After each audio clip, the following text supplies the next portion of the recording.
yëglekaay yi li ñu xëyee ci àllarba bi ak Cheikh maa ngi lay ziar. delloo ziar wér Soxna Naata maa ngi lay nuyu bu baax ñu ngi sant yàlla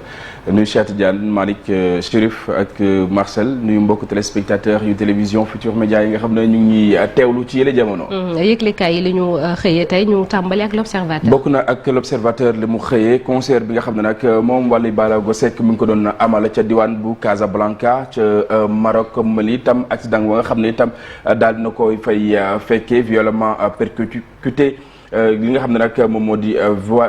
ndaamaru Wally Seck dafa def rek li nga xam ne moom moo di tonneau laata muy dal ci aw poto lu ni mel l'observateur daal di xëy fësal bopp buy métti bi nga xam ne itam sonal la lool ki nga xam ne moom moo di Wally Seck di ay kaddu yoo xamante ni ki nga xam ne moom moo di manager am di Ndiaga Euro moom moo ko rek daal di yëkkati lépp ñu ngi ko tënk ci li nga xam ne moom moo di page 9 bu l'observateur naata leneen lu mu xëyee bokk na ci arrestation musculée de Oumou Kalsoum Sall diplomate sénégalaise bile auditionnée par la police des polices lu ni mel rek daal di xëy fësal moom itam ginnaaw bi mu fi ñëwee ci rek dëju yaayam xam ngeen ne li nga xam ne jot na ko fa fekk boobu ak léegi ay kàddu yu waroo yoo xamante ni dox na ci diggante ñenn ci ñuy amal l'enquête bi fii ci réew bu Sénégal ak itam li nga xam ne nag moom moo di police canadienne bi nga xam ne boobu ak léegi mi ngi amali ay weddi ci wàll wu ni mel rapport bi nga xam ne itam daal nañ koy def mu ñeel kile nga xam ne daal nay indi ay kàddu yi seede laata rek muy li nga xam ne moom ginnaaw bi ñu ko sàkkoo ba noppi daal di koy rek def mu wannu lor ki nga xam ne nag moom moo di patron moom moo amal lu ni mel ci loole itam mi ngi ko doon sàkku ci moom mu daal di rek yàq li nga xam ne moom moo di la mu lor ba mu waroon maanaam ëmb bi lépp mi ngi tënku ci li nga xam ne nag moom moo di page 8 bu l'observateur leneen ci loo xamante ni enquête bi xëy na ko fësal ak itam jëf ji nga xam ne itam moom patron am jot na ko jëf lépp daal nañ koy tënk leneen loo xamante ni sunu lamb daal na koy xëyee mu ñeel combat Balla Gaye ak itam Gris Bordeaux xam nga ne moom doomu Géejawaay bi li am li nga xam ne moom moo di ndam ci kawam ci loolee nag yëkkati ay kàddu yoo xamante ni nag daal na koy digtal boobaak léegi coow li nga xam ne itam am na ci lu soxal li nga xam ne nag moom moo di physique am moom Balla Gaye daal na ci àddu lan moo tax itam mu daal di reculer lépp daal nay tënku ci li nga xam ne nag moom moo di l'observateur ñu mën koo am ci ñaar fukki dërëm ci rond point yi wala bokk ci li nga xam ne moom moo di kiosque yi Soxna Naata. enquête dikkaat ba tey ci lu ñeel gouvernement bu yees moom njiit bu réew bu Sénégal itam jamono yi xelam lépp ci la nekk ana kan rek lay daal di tabb ci wàllu week yeneen yi ni xeetoo rawatina boobaak léegi taw gi ca pencum ndaw réew ma ñu ngi ci àddu yenn ci ay nataal itam yoo xamante ni daal nañ ko ci fësal ñu ràññee leen lool ci li nga xam ne nag moom moo di languk politique bi fii ci réew bu Sénégal les non inscrits dans la 14e législature mu ñeel itam yenn ci ay kaddu yoo xamante ni wala bokk ay nataal yoo xamante ni nag daal nañ koy fësal bokk na ci Pape Djibril Fall Pape Diop ak ki nga xam ne moom moo di Thierno Alassane Sall ci wàll wi ñu tëli beneen ab yéenekaay naata muy le quotidien ak boobaak léegi li nga xam ne itam ñu ngi ci addu mu ñeel li nga xam ne moom moo di mbirum Ousmane Diagne ak itam Papito Kara Jules Aloise P Faye moom itam jamono yi nag laale nañ ci wala bokk ñu njort ne da ci laale mafia kàcc mi nga xam ne itam boobaak léegi ñenn ci ñoo xamante ni bootu nañ ci lañ leen di toppee bokk na ci lépp lu soxal wàllu fausse information ak itam copparti yenn ci à la une yenn ci ay journaux fii ci réew bu Sénégal boobaak léegi itam jàppal ni coow li mi ngi des ci wàll wi ca Guinée itam la nga xam ne moom moo fa xew naata NDC nga xam ne itam gouvernement bi dafa jël aw dogal ngir daal di leen tas ku nekk itam ràññee leen lool ci xeex wi nga xam ne dañu koy amal jëm ci réew bu Guinée bokk na ci 3e mandat ak itam loo xamante ni dañ njort ne tënkuwul benn yoon ci seen ak sart ñoom ñi leen xam ne nag ñoom ñoo di tënku ci boobu les collectifs nag di sàkku rek ñu daal di indi ay saafara ci mbir mu nu mel boobaak léegi yaa ngi dégg ki nga xam ne moom moo di coordonnateur bi fii ci réew bu Sénégal moom Idrissa Bari di yëkkati ay kaddu di rek yëglu naata. Le soleil dikkaat ba tey ci lépp lu soxal mbirum Moussa Baldé ministre de l'agriculture ak itam équipement rural moom itam la mu xamle mu di campagne agricole bi nag daal dañ koy lancé ci yile jamono naata. ñu jàll ci beneen libération dikkaat ba tey ci bébé boo xamante ni am na ci ñeenti weer ak itam aw tout tànk bu am ci lu tolloog juróom-ñetti weer yoo xamante ni nag daal nañuy faatu ñaari jéyeeg nëpp am ci loo xamante ni duñ ko tënk ci juróom benn weer ci mu ñeel affaissement ab dal boo xamante ni nag ñu ngi ko enregistré ci mi juillet maanaam aw dal boo xamante ni rek dafa daal di daanu soxna naata mbirum ki nga xam ne itam moom moo di diplomate bi itam daañ ci nañ ci dikkaat bu baax a baax une affaire de dégradation de logement à l'origine de la mini crise lu ni mel rek daal di xëy fësal libération ginnaaw libération itam ñu àddu ci beneen ab yéenekaay mu di tribune dikkaat ba tey ci lépp lu ñeel siège bu Yewwi ci assemblée nationale moom Ousmane Sonko ak itam Khalifa Ababacar Sall pur fond le tong-tong lu ni mel rek daal di xëy fësal ginnaaw itam coow li nga xam ne am na ci résultat yi élection législative itam ci la jamono taw gi moom moo rek nekk coow fa nga xam ne nag moom moo di ci assemblée nationale jéey ji nga xam ne nag am na ca diwaan bu Yëmbal ak itam Kër Massar dal yi nga xam ne daal di wadd ba tax mu toll ñaari doomu aadama daal di ci ñàkk seen bakken ñeent am ci ay gaañu yu miti soxna naata. ñu dem ci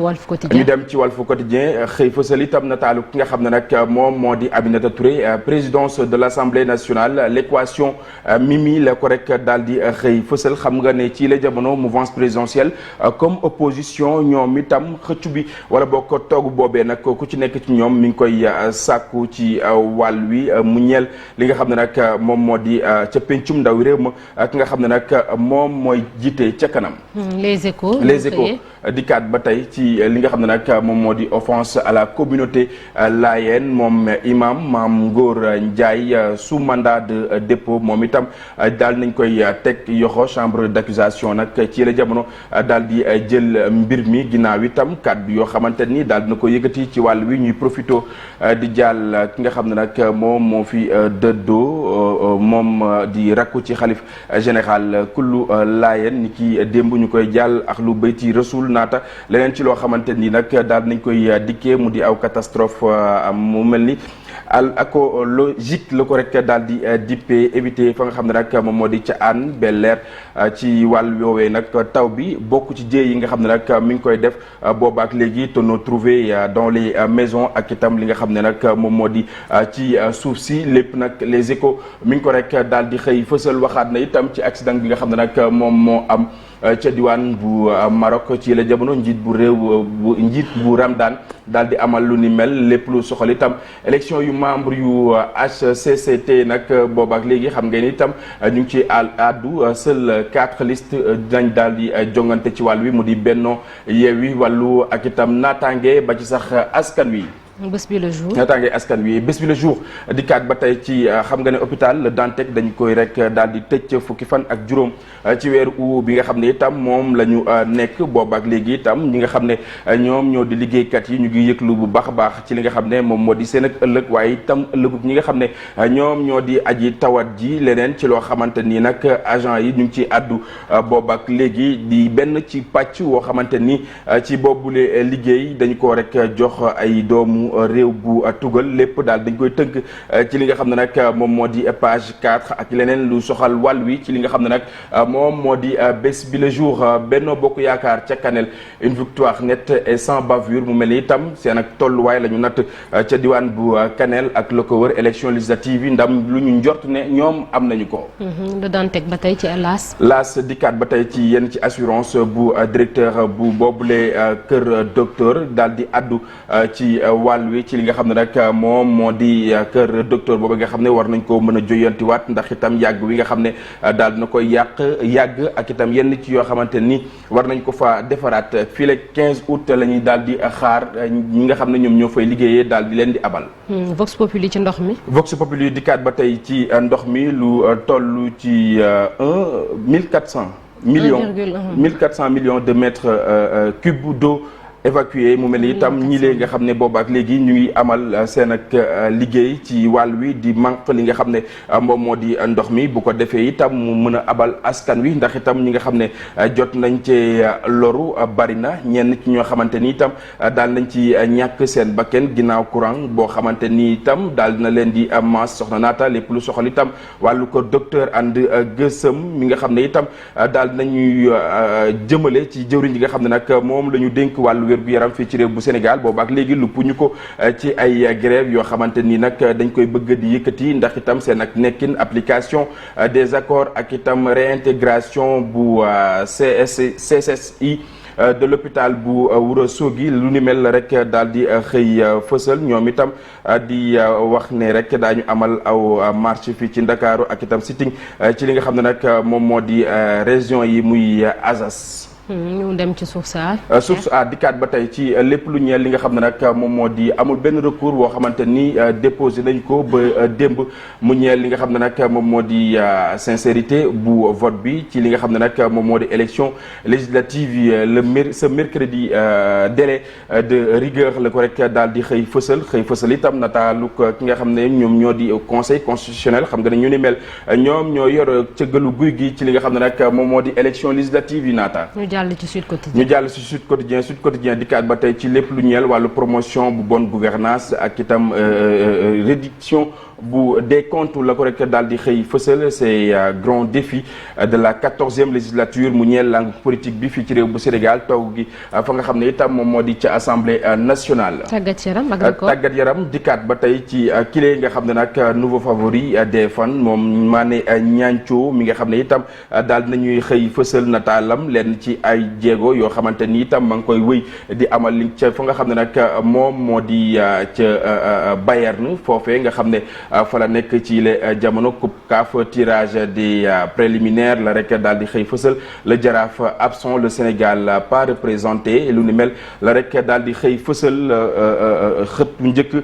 bu groupe Futur Média bile ci li nga xam ne nag moom moo di page 4 mënees koo lire foofee nga xam ne moom moo di ci bile journal. stade dikkaat ba tey ak Mané Niancho mi nga xam ne itam daal dina rek dëggal boppam Sadio Mané pour faire oublier li nga xam ne nag moom moo di Lewandowski lu ni mel stade moom moo ko daal di xëy fësal ci li nga xam ne nag moom moo di. page 6 bu stade ñu wutali beneen ab yéenekaay mu di sunu lamb dikkaat ba tey ak ki nga xam ne nag moom moo di Balla Gaye 2 ginnaaw janoom ak ki nga xam ne moom moo di Gris Bordeaux ci juróom-ñaari fan ci weeru août wi nga xam ne moom la ñu weesu dikkaat nañ bu baax a baax ci li nga xam ne nag moom moo di palmarèsam ñi nga xam ne jot na leen a daan wala bokk ñi nga xam ne jot naa témboo ak ñoom ginnaaw itam laale boo xamante ni moom doomu Géejawaay bile daal dina koy amal lu ñeel itam wàllu physique am boobu ak léegi xam nga ne askan wi ñu ngi génn di ci addu ba ci suñu naataango moom Malick Thiandoum di xam ne rek ne faaw mu joyantiwaat bu mënee rek daal di dëggal boppam ci ñi nga xam ne nag war na laale ak ñoom bokk na ci ki nga xam ne nag moom moo di Boy Niang 2 ak itam Eumeu Sène Balla Gaye 2 itam daal na indi ay tontu ci wàll wi naata mu ñeel pàcc wu njëkk wi nga xam ne nag moom la yéenekaay yi xëy fësal ni ki tey ci mercredi bi ñaareelu pàcc wi ñu dikkaat gën a faram-fàccee lu ni mel ma indil la journal woo xamante ni na mën nañ ko waxtaanee mu ñeel ba tey li nga xam ne moom moo di yitte askan wi. ayca puusal tuuti. voilà damaatal source A daanaka je pense parce que am na yeneen journaux itam yu ci xëy voilà mën nga des foofu ci source A merci beaucoup Cheikh à tout à l'heure. Chérif sànq am na yeneen journaux sax yu ci bind muy enquête muy les échos muy HCCT élection renouvellement bi ñu ngi ko nar a amal juróomi fan ci weeru septembre waaye laataa loolu at yi ci ginnaaw sax ñu bëri ñu ngi taxaw di laaj lan mooy njëriñu HCCT ñuy xalaat ndax waruñu koo tas est-ce que loolu ñu wax am nañ fu ñu ko teg gis nañ société civile bi tam di ci wax Chérif. soxna naa tax am na fu ñu ko teg ndax am na ab institution xëy na bu ëpp dayoo fii ci Sénégal ab Haut Conseil des collectivités territoriales tas nañ ko fii ci ndax ay mbiram inondation ñu koy wax wàllu Sénat te ku ne xam na ni mën na am solo ci ab démocratie ndax moom ak assemblée nationale boo xoolee mooy ñaari parlement yi nga xamante ni quand même ci wàllu loi yeeg yi ñuy voté mën naa am njëriñ mais HCCT bi président Macky Sall moo ko indi woon. bu leen fàtte sax am na beneen institution muy conseil économique social environnemental nga xamante ni depuis régime social la gis nañ ni jëlee nañ ko fii indiwaat ko fii parce que dañoo jàpp ni wàllu clientélisme politique lan fay daal di def ñi nga xamante ni amul fu ñu leen casé ñu jël leen fa jox leen ay carburant ak i jumtukaay yoo xamante ni quand même ay privilège la bii nag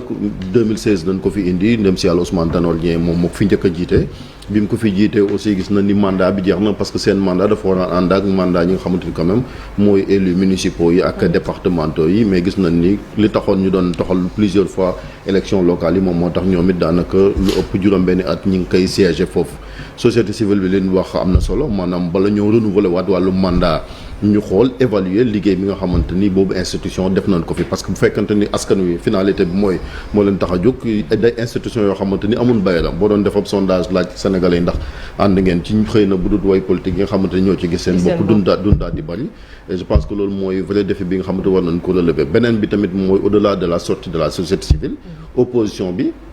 ñi gën a critique ci xeetu institution yi bokk nañ ci ñoom dañoo jàpp ni elle est budgétivore maanaam li muy nal ci yoo jël xaalis di ko jëfandikoo fii Sénégal bari na moo tax it ñoom it ñi ngi xaar boo xam est-ce que dinañ dem bokk ci yooyu élection on apprend que non chez nos confrères de Les Échos nee nañ Yewwi Askan Wi bokk nañ ci waaw ak wàllu surtout ñaar ñooñu parce que gis naa ko mel ni Lamine Thiam di wax ak même Mamadou Lamine Diallo mi nga xamante ni mi ngi ci wàllu di wax naan nañ supprimer xeet yooyu donc est-ce que Yewwi ak wàllu dinañ bokk ci élection au conseil collectif territorial yooyu bu amee dina xaw a contradictoire ak li nga xamante ni quand même moom mooy seen mébét ak seen yéene maanaam xeetu institution yi ñu daal di leen fiy jëlee muy loo xamante ni bu am buñ ci bokk tamit dina gën a sax indi problème institution boobu wàllam légitimité ba parce que boo xoolee élection locale yi ñu génn quand même opposition bi surtout Yewwi Askan Wi contrôlé nañ ay collectivités territoriales yu mag rawatina région de Dakar ak région yu bari yi nga xamante ni moom mooy ca Thiès donc buñ ca bokk tamit surtout que boo xoolee 150 membres la 80 yi dañ leen di élire au suffrage universel moo direct ñi ko waral mooy ñi nga xamante ni ñoom ñooy élus yi ñoom ñooy fal les 80 là 70 yi nag président mooy jël décret daal di leen di nommer donc 80 yi nga xamante ne quand même ñoom la ñu xëccoo ji bu ci kujje gi bokkul dina gën a taqal suuf li nga xamante ni quand même moom mooy crédibilité boobee institution ñu ngi leen di xaar nag ndax dañ ci bokk parce que li nga xamante tamit yaa ngi koy critiquer chaque fois boo ca bokkee sénégalais yi boobaa ils vont essayer de juger quoi qu'il en soit bi gis nga ko mooy bi ci mujjoon nga xamante ni Abdoulaye Diouf Sarr moo fi doon xëccoo ak ñoom Khalifa Sall mi nga xamante ni quand même ñoo mujjoon a gagné à travers Cheikh Gueye mi nga xamante ni moom mooy le maire de Castor jëppal derk da nga xamante ne Castor ci la bokk quoi qu'il en soit en tout cas day loo xamante ni quand même ñi ngi leen di xaar parce que Sénégal toll na foo xamante ni xëy na jafe-jafe ci wàllu crise ak yu ni mel tax na xëy na yenn budget yeeg yenn institutions yi ni ñu koy jëfandikoo bariwut mais dañu nemmeeku tamit comme ni ñu ko doon waxee ci am na ci yenn opposants yoo xamante ni dinañ critiquer benn affaire mais bu newee ba ci biir privilège ci seen bopp surtout moo tax dinañ continuer ba ci wàllu cumul mandat yi nga xamante ni am na ci ñoo xamante ni ñi ngi ko doon dénoncer mais déggagoon ñu daal di ci adduta am na ñaari ndomba tànk yoo xamante ni ay paleef la est-ce qu'il faut s'attendre à ça Marcel que ñoom waa opposition bu ñëwee ba foofu xaj na ñu dëggal li ñu doon wax fan yi yëpp wala ay jamono ci ginnaaw ne faaw ñu dindi fi HCCT bi bu ñu demee ba foofu ñu banque seen i yoxo ngir mën koo dëggal. waaw bon lépp mën na cee xew bon c'est vrai que déjà pour dire que c'est benn institution boo xamante ne dafay faral di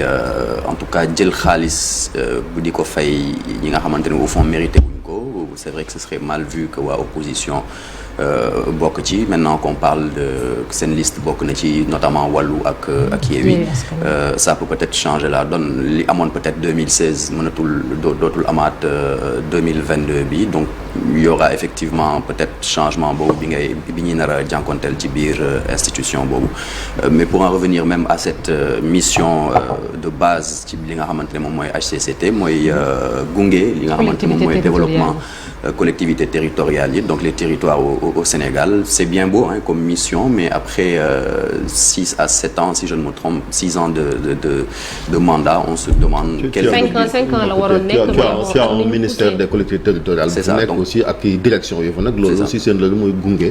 collectif bari na trop boo leen fi doon lim fi ngay fanaan c'est ça donc on se demande bon bu fekkee ne bilan am na ban bilan la ñu mën a génne tey et puis comme ni ko Chérif waxee 150 élus yi nga xamante ne 80 yi ils sont élus au suffrage universel indirect yi ci des c'est le président de la République qui les nomme c'est un petit peu le même principe au fond que le Sénat ndaxte noonu la demee woon tamit donc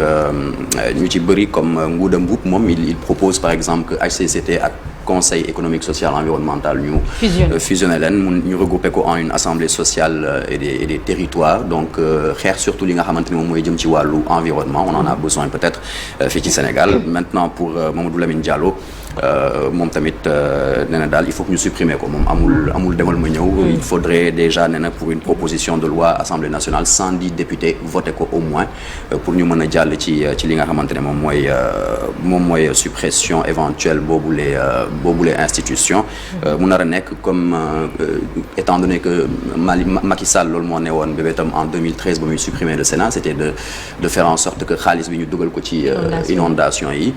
donc on s'attend à ce que ça soit effectivement une réponse une manière de soulager les populations parce que effectivement quand même quoi qu'on puisse dire clientélisme politique bi dafa bëri ci réew mi. C'était le même cas Malick wax nañ ko ba ñu fiy dindi Sénat bi terewul ku mel ni Pape Diop dégg nañ ko ni moom dañoo war a indiwaat Sénat xaj na pour équilibrer liggéey bi. Disons que HCCT moom c'est une institution de trop parce que ni ko Chérif waxee léegi am nga ministère des collectivités territoriales. am nañu yeneen kuréel yu nga xamante ni ay agence lañu yuy saytu lépp lu jëm ci wàllu gox-goxaat yi ak ñi nga xam ne ñoom lañ ko dénk il y a l'association des maires du Sénégal également qui est une entité bu nga xam ni war na mën a saytu la politique des collectivités locales parce que HCCT bu ñu fàtte ni bi ñu koy créer c'était pour accompagner l'acte 3 de la décentralisation mais aujourd'hui comme ni ñu ko waxee mbir boo ko taxawalee ba mu dem ba benn diir balaa nga koy soppiwaat da nga ko war a évaluer xool ndax njëriñam am na wala amul donc je pense que pour la majorité des gens HCCT dissoudre ko moom moo gën que maintenir ko parce que mën nañu wax ne pour caser une clientèle politique moom moo ko tax a jóg aujourd'hui ce qu'on attend de l'opposition mooy li nga xam ni moom lañ doon wax askan bi moo di ni institution yi amul njëriñ c'est budgétivore milliards yi ñu cay dugal am na feneen fu mu xaj il y a d'autres priorités dans le pays mooy tey ñu dëggal ni ñoom ay postes taxu leen a jóg mais njëriñu askan bi moom moo leen tax a jóg et je pense qu'il faut mettre un veto à ça pour montrer un signal fort aux populations que ñoom seen njëriñu bopp taxu leen jóg mais njëriñu askan bi moo leen taxu jóg. Renouvellement bi 5 septembre lay doon incha allah ñu soppi leen. dépôt yi démb la commencé le 9. dépôt dossier exactement dañuy jàll ci beneen ponk muy un jour au Sénégal un jour dans le monde.